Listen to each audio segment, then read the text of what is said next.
On the morning of April 12th, 1981, inside a small cabin in Keddie, California, police discovered a crime scene so brutal it would haunt investigators for decades. Cabin 28 had been turned into a nightmare. Glenna Sue Sharp, a 36-year-old mother, her teenage son, John, and his friend, Dana, were found bound with electrical wire and medical tape, their bodies beaten and stabbed beyond recognition. Sue's 12-year-old daughter, Tina, was missing, her disappearance leaving the scene even more chilling.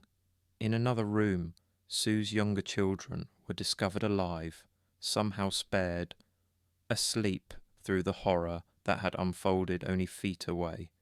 The brutality was shocking.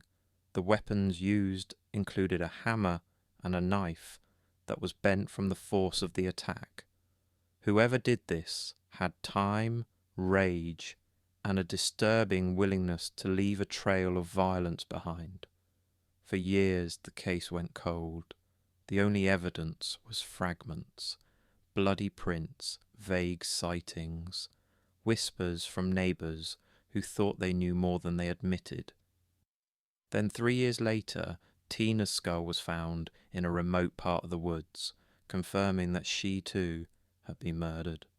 The prime suspects were two local men, both familiar with the family, both with violent pasts, but despite suspicion, no arrests were ever made. Decades later, new investigators uncovered evidence that had been overlooked. Old tape recordings, DNA testing, and statements suggesting the killers had been known all along, their names even listed in the original case files. But for reasons still unclear, justice was never carried out. Today, the Keddie Cabin murders remain one of the most disturbing unsolved crimes in America, a brutal massacre in a quiet mountain town where neighbours likely knew far more than they ever told police.